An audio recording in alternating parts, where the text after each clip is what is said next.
I don't know how to start this episode. I'm lost for words. I'm so freaking furious right now, it's unreal. This isn't how I usually start episodes, I know. But I am so angry. And let me tell you why. I came across an article that explained how first bus drivers, basically red buses in London and its drivers, can request a non-disabled traveller to move out the way to make space for a wheelchair user like myself so that we can travel comfortably and safely. But, that being said, it is not a requirement.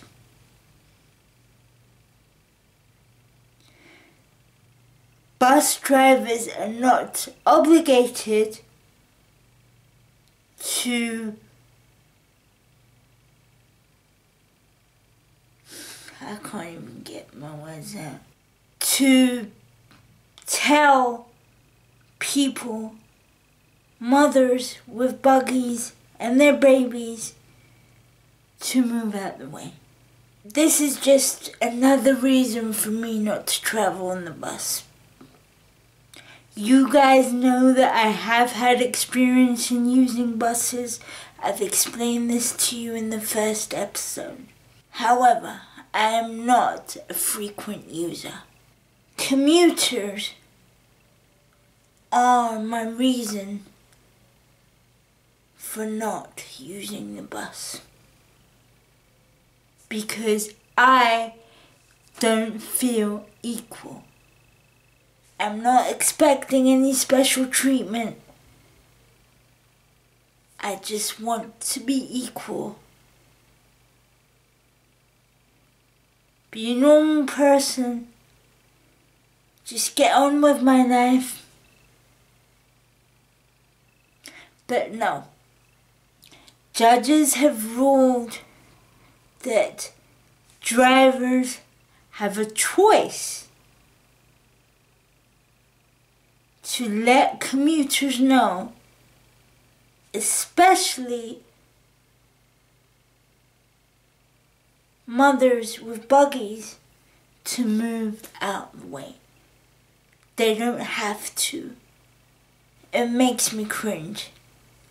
I cannot explain to you guys right now how disgusted I am. I'm not taking sides here. Believe me, I know it is as difficult for moms with buggies to travel on the bus. However, we are in a much more difficult situation than any baby mamas out there. I'm not, hating. I'm not being critical. But the way I see it,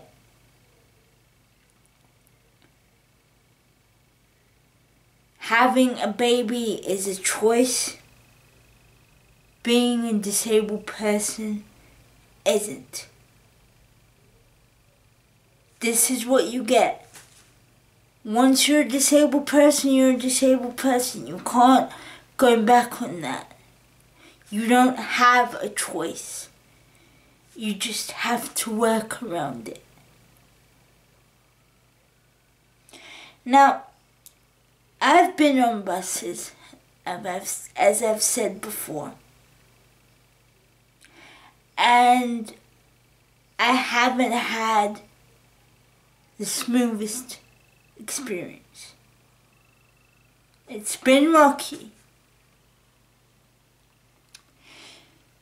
Ever since I was a kid, in my teens and whatever, my mom always tried to encourage me to use London buses. I guess that was her way of making me feel equal to the world. Now, before I became a frequent user of black cabs and private minicab firms, I used to sit out in the cold during the winter at a bus stop waiting for a bus to approach me. I'd move over to the pavement ahead of everyone else, lift my hand up, hoping that the driver will see me out front. Some would stop. There would be that rare occasion where the buses would be surprisingly empty when you first get on them. But as you're approaching your stop or traveling to your stop, you'd find it will start to get really crowded. As for me, I would just sit in my wheelchair bay that's supposed to be dedicated to me and people like me, and I would have people leaning on me so that they could create space for the next person. And that next person might be a mom with a buggy who wants to get on. Fair enough. But is there space? No, there's no way that either of us could travel comfortably. I've had people asking me to scoot forward just so that they could move in a little more. Try and clear space for other people. And again, that's a fair request. But you can't. If I was to do that, I'd be squishing my feet. I'd be breaking my foot plates. Just because someone wants to get on the freaking bus. If someone asked me what the solution is, not that anyone would listen, I'd say that there should be designated space for both wheelchair and buggies, pushchairs, whatever you want to call them. I'm talking about 2 separate spaces so that none of us feel crammed or stuck together like glue. No one wants to feel like that. When I get on buses, I'm scared shitless. Because if I reverse and there's a buggy behind me, I'm scared I'm gonna cause an accident. So I'm always anxious. It scares me. It really does. I cannot stress any further. There isn't any space. I know, as well as many other disabled people out there, we all know that the government isn't going to fund for bigger, better, spacious buses. They're just not going to do it. It costs too much. And of course, there have been buses that I've been waiting for, and there's already a buggy in there. Now, some moms would refuse to move. Just totally point blank. No. If they were to move, it would be because the driver asked them to. And you would hear them huffing and puffing. You know, the moms. Huffing and puffing. Now I understand. I say again, I understand how difficult it is to travel with your baby. Trust me, I've seen it. We've taken my nephew out, and if I'm coming along, I'd usually recommend a car or a cab. It isn't easy traveling. It's a ball ache. It's ridiculous. Getting on buses doesn't always make you feel equal. Well, then I guess your argument would be to not use them then. But what if a disabled person didn't have a choice? What if they couldn't afford to use black cabs or private hire cars regularly?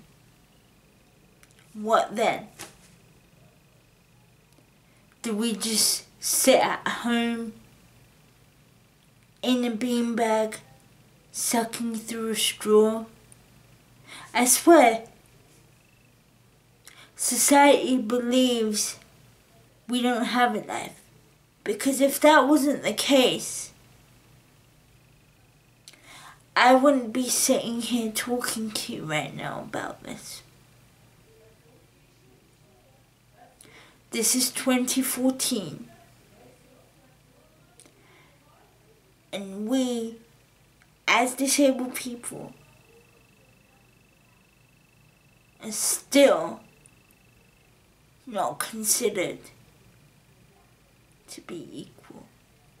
Does this sound strange? Or am I just going crazy?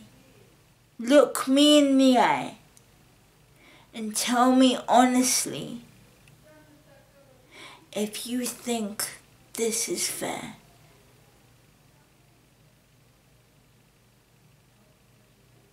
On both parties, not just disabled people, but parents with buggies. This isn't fair on them either. I know how difficult it is. You know. Travel has always been a sensitive subject for me. And I've heard about schemes that are supposed to help you fund for your travel expenses. London taxi card scheme. Sounds great on paper. What is it? It's a bullshit structure. You get a total of 104 trips a year. Is it enough? Maybe it would be if you were just going to an occasional hospital appointment or a wheelchair review. The government pays £10.80 towards the fare. after that, you pay the remainder.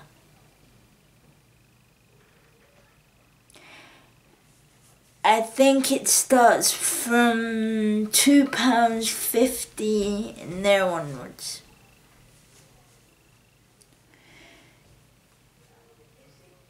But if you want a fixed price on short journeys, this is what I call a fixed price, but it really isn't.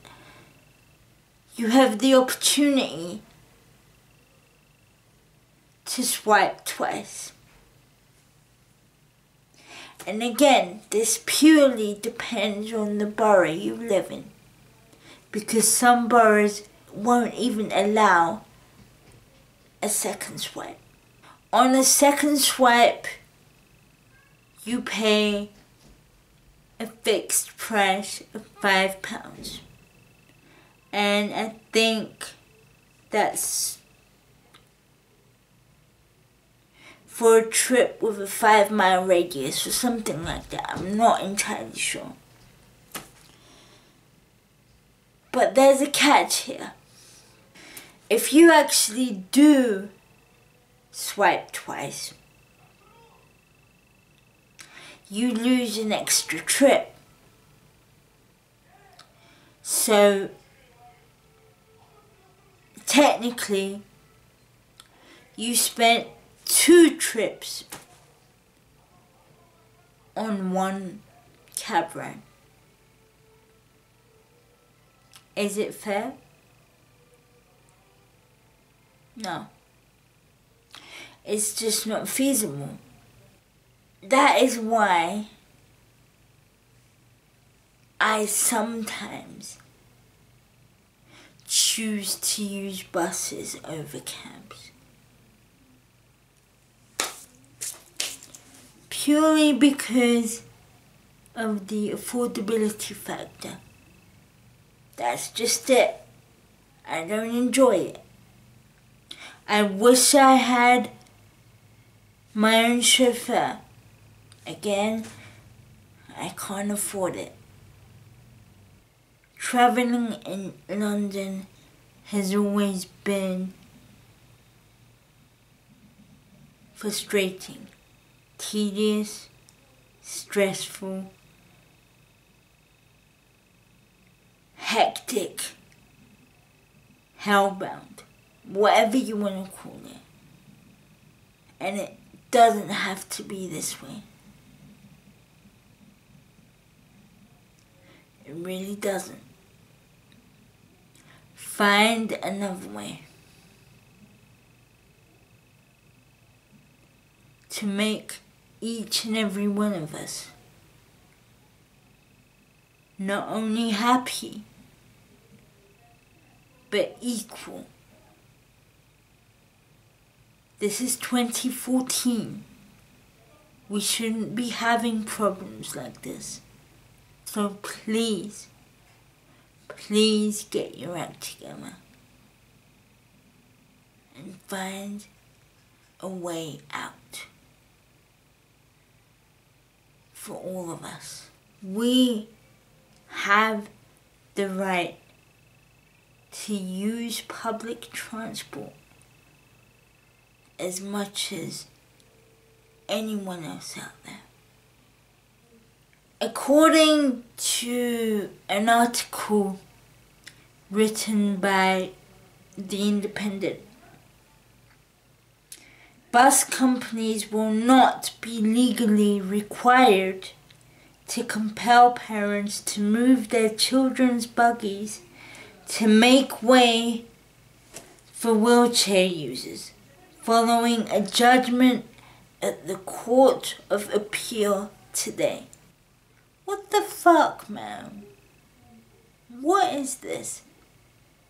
The proper remedy for wheelchair users to get improvements in such cases is to ask Parliament. 3 judges ruled. Well, that's just pointless. Because as I said, there's no way that the government will be willing to pay for new buses, for spacious buses, for bigger and better buses. First Bus Group, that's the organization that provides the community with London's famous red buses,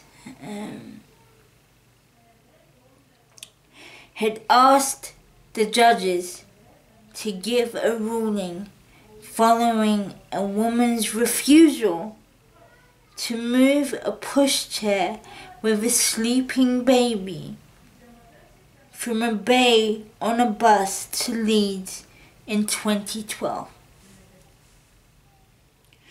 In order to allow wheelchair user to board. I'm not going to give out any names. A wheelchair user with the same condition as myself, cerebral palsy, said, I have cerebral palsy and have always used a wheelchair. It was impossible to use the buses in London until I was 16 because there were no wheelchair spaces. It felt like a breakthrough when they were first introduced. She goes on to say, but there have been many occasions when I haven't been able to get on a bus because of buggies taking up the space. It is frustrating. Sister, I feel your pain. Believe me. She goes on to say, people with buggies don't tend to move for you. And I don't like to ask them to because it makes me feel vulnerable. I don't know how they will react. Sometimes they get angry and say it's their right to stay there, which is now true thanks to this ruling. People tried for years to get space on the bus. It feels very unfair. This quote in itself is powerful enough to stand on its own. I can't tell you how much I can relate.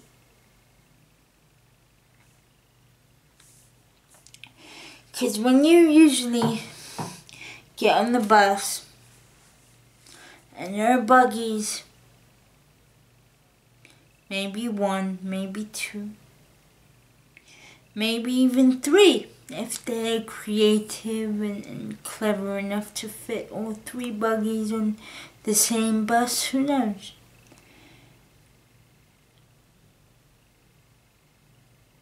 It is so tedious and at times uncomfortable asking someone to move. I usually have my wheels sealed to the ramp waiting for someone to kindly move. And this all comes back to what I was saying about some people huffing and puffing just because I've asked them to move. I am not whatsoever dissing or cussing the people who have tried to help me out, who have supported me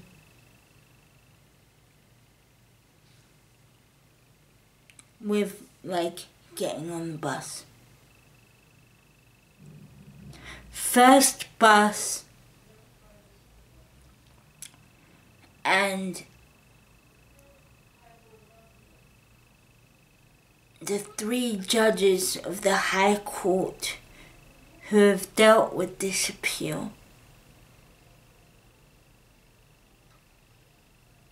have literally